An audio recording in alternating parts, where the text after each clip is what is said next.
Hi Gousia గారు. So మీరు second participant. So first participant చక్కగా రైస్ చేశారు, చూసారు కదా, మంచి టేస్టీగా స్మెల్ అయితే సూపర్ గా వచ్చింది. సో మీరేం వంట ఎంచుకున్నారు? షీర్ కుర్మా. షీర్ కుర్మా. ఓ, ఆవిడ బిర్యానీ చేస్తే మీరు షీర్ కుర్మా చేస్తున్నారా? ఓకే మరి షీర్ కుర్మా తయారీకి కావాల్సిన పదార్థాలు ఏంటో ఒకసారి చూద్దాం. షీర్ కుర్మా తయారు చేసుకోవడానికి కావలసిన పదార్థాలు: సన్న సేమియా 1 కప్పు, పాలు 1/2 లీటర్, పంచదార 1 కప్పు, నెయ్యి 3 టేబుల్ స్పూన్లు, జీడిపప్పు బాదాం పేస్ట్ 1/2 కప్పు, కిస్మిస్ కొద్దిగా, తరిగిన పిస్తా కొద్దిగా, తరిగిన బాదాం కొద్దిగా, తరిగిన జీడిపప్పు కొద్దిగా, యాలకుల పొడి 1 టీ స్పూన్, ఉప్పు చిటికెడు. ఓకే గౌసియా గారు, స్టార్ట్ చేద్దామా? స్టార్ట్ చేద్దామండి.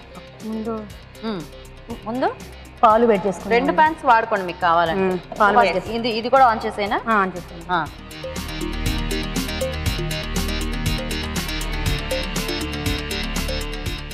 పాలు కొంచెం మరిగించాలా? మరిగించాలండి. ఓకే. ఈలోపు మనం ఈ స్టవ్ వెలిగించుకొని ప్యాన్ పెట్టుకొని నెయ్యి వేసి ఓకే వేడి చేసుకుందాం. ఇప్పుడు జీడిపప్పు, ఓకే ఓకే, కిస్మిస్, బాదం నానబెట్టిందండి.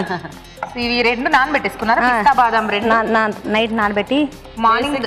షీర్ కుర్మా అంటేనే మనకు కొంచెం ఎక్కువ డ్రై ఫ్రూట్స్ అవి ఉంటే బాగుంటాయి కదా. బాగుంటుంది. తీసేసుకుందామా? తీసేసుకుందామండి బౌల్లోకి. ఇప్పుడు మనం సేమియా వేసి కొంచెం ఫ్రై చేసుకుందామండి. ఓకే ఓకే, మనకు కావాల్సింది. సో సన్న సేమియా. అవునండి. ఇది రంజాన్ సీజన్ లో అలా చేసుకుంటారు కదా, ఫెస్టివల్ కి కూడా. రంజాన్ స్పెషల్ చేసుకుంటాం కదండి. సో ఇంకొంచెం అవ్వాలి కదా, సో టైం పడుతుంది కాబట్టి ఆలోపు ఒక చిట్కా చూసేద్దామా? ఓకే. ఇప్పుడు మీకోసం మరో ఇంట్రెస్టింగ్ చిట్కా. హాయ్ అండి. హాయ్, నా పేరు దుర్గా కుమారి. దుర్గా కుమారి గారు, చిట్కా చెప్పండి. ఫేస్ గ్లో రావాలంటే నైట్ పడుకునే పోయే ముందు గంధపు చెక్కలో క్యారెట్ అరగ తీసి ఫేస్కి అప్లై చేస్తే మార్నింగ్ చల్లటి నీళ్ళతో కడుక్కుంటే ఫేస్ గ్లో వస్తుంది. అలా 40 డేస్ చేయి చూడండి, బాగా తెలుస్తుంది రిజల్ట్ బాగా తెలుస్తుంది. గంధపు చెక్కలో స్నానం మీద అరగ తీసి దాని మీద క్యారెట్ అరగదీయాలా? బాగా అరుగుతుంది, కాకపోతే గట్టిగా ఉండాలి, మెత్తగా ఉంటే అరగదు. ఓకే, గట్టిగా ఉంటే క్యారెట్ అరుగుతుంది అన్నమాట. ఓకే. 40 డేస్ కనుక మీరు ఫేస్ సున్నిపిండినే వాడాలి, సబ్బు మాత్రం వాడకూడదు. ఓకే, చేస్తున్నప్పుడు సున్నిపిండి మాత్రమే యూజ్ చేయాలి. ఓకే, గంధపు చెక్క సాన మీద క్యారెట్ గనక అరగదీసి రాత్రి ముఖానికి అప్లై చేసుకుని పొద్దునే ఫేస్ వాష్ చేసుకుంటే 40 డేస్ ఇలా చేస్తే గనక ఫేస్ గ్లోగా ఉంటుందంట. ఇలా చేసే ప్రాసెస్లో ఫేస్కి ఏ సోపు వాడకుండా కేవలం సున్నిపిండి మాత్రమే వాడాలంట. ట్రై చేసి చూడండి. మంచి టిప్ చెప్పారండి సిఎంఆర్ విశాఖపట్నం నుండి మీకు. ఓకే అండి, చిట్కా చూసారు కదా గౌసియా గారు, సరిపోతుందా ఇలా? చాలండి, కొంచెం వాటర్ ఇప్పుడు ఇందులో వాటర్ వేయాలా? అవునండి, చూసుకోండి ఎంత కావాలి. చాలు. ఇప్పుడు దీంట్లో కొంచెం పంచదార వేసుకోండి. పంచదార ఓకే, చూసి వేసుకోండి, ఎందుకంటే మరీ ఓవర్ స్వీట్ అయినా కూడా మనము స్వీట్ ఎక్కువ తినలేము కాబట్టి. ఈ మధ్యలో మనం కొంచెం సాల్ట్ వేసుకుందామండి. చిటికెడు బాగుంటుంది. సాల్ట్ వేసుకుంటే ఆ స్వీట్నెస్ అనేది తెలుస్తుంది మనకి, బాగా తెలుస్తుంది అనమాట. యాడ్ చేసుకుందామండి.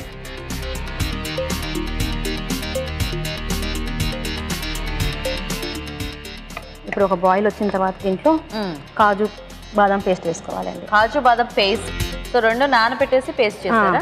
2 నానబెట్టి పేస్ట్ చేస్తానండి. యాలకుల పొడి వేస్తున్నాను. యాలకుల పొడి. ఓకే, చిటికెడంతా యాలకుల పొడి వేసుకొని ఇప్పుడు మన డ్రై ఫ్రూట్స్ అన్ని ఉన్నాయి కదా, వేయించుకోవాలి మొత్తం. జీడిపప్పు అండ్ అలాగే కిస్మిస్ కొంచెం దగ్గర పడాలండి. ఓకే, సో మీరు దాన్ని అలా తిప్పుతూ ఉండండి. అండ్ ఇక్కడ మీ ఇద్దరు కోసం క్వశ్చన్స్ తో రెడీగా ఉన్నారు మన ఆడియన్స్, మీ సీరియల్ ఫ్యాన్. చూద్దామా వాళ్ళు ఏం అడుగుతారు. సో ఎవరు అడుగుతున్నారు? శర్వాణి గారు, రేణుక ఇంట్లో మాధవ్ ఉన్నాడని తెలిస్తే రేణుకని మీరు ఏం చేస్తారు? దీనికి ఆన్సర్ ఎలా చెప్పాలో కూడా అర్థం అవ్వట్లేదు నాకు. అన్నిటికీ చెప్పినట్టే సేమ్, లైక్ తను అక్కడ లేదు, నేను శర్వాణికి ఫోన్ చేస్తాను. మరి శర్వాణి ఏం చేస్తుందో తెలుసుకుందాం. వాళ్ళు నిన్ను అడిగారు, నన్ను అడిగిన చెప్పు, మళ్ళీ నన్ను ఎందుకు ఇన్వాల్వ్ చేస్తావు? అవును, మ్యాక్సిమం ఏదైనా ప్రాబ్లం లేదు అంటే నేనే వెళ్ళిపోతాను. ప్రాబ్లం అని తెలిసింది అంటే వెంటనే చెల్లి ఫోన్ ఇక్కడ యాక్చువల్లీ నేను ఏం చేస్తాను అనేది వాళ్ళకి తెలుసు, నేను ఆన్సర్ కూడా చెప్పక్కర్లేదు.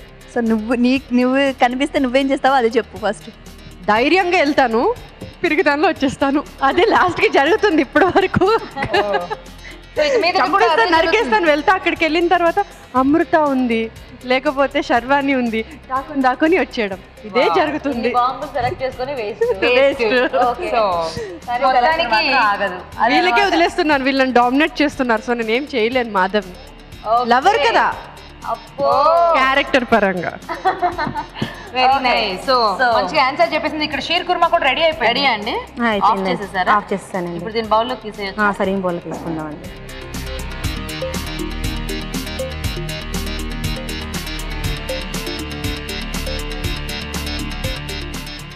బాగుందండి, ప్లేట్ బాగా డెకరేట్ చేశారు. నైస్. సో ఫైనల్ గా తురిమిన బాదం. ఎస్, తురిమిన బాదం అంటే నానబెట్టుకున్నారు, నానబెట్టి తురిమి నానాలి. ఎస్, పిస్తా. పిస్తా కూడా నానబెట్టుకున్నారు. సో ఇవి నానబెట్టకుండా పచ్చివి తురుము వేసుకున్నా కూడా బాగానే ఉంటాయి. ఓకే, సో మరి వేడివేడిగా షీర్ కుర్మా కూడా రెడీ అండి. టేస్ట్ చూసే ముందు షీర్ కుర్మా తయారీ విధానం ఇంకోసారి చూద్దాం. షీర్ కుర్మా తయారు చేసుకునే విధానం: ఒక పాన్ లో పాలు పోసి మరగనివ్వాలి. మరొక పాన్ లో నెయ్యి వేసి తరిగిన జీడిపప్పు, కిస్మిస్ వేసి వేయించి పక్కన ఉంచాలి. అదే పాన్ లో సన్న సేమియా వేసి తగినన్ని నీళ్లు పోసి ఉడకనివ్వాలి. దీనిలో పంచదార, ఉప్పు వేసి ముందుగా మరిగించిన పాలను పోసి ఉడకనివ్వాలి. ఆ తర్వాత జీడిపప్పు, బాదాం పేస్ట్, యాలకుల పొడి, వేయించిన జీడిపప్పు, వేయించిన కిస్మిస్ వేసి దగ్గర పడనివ్వాలి. ఆపై తరిగిన బాదాం, తరిగిన పిస్తాతో గార్నిష్ చేసి సర్వ్ చేసుకుంటే షీర్ కుర్మా రెడీ.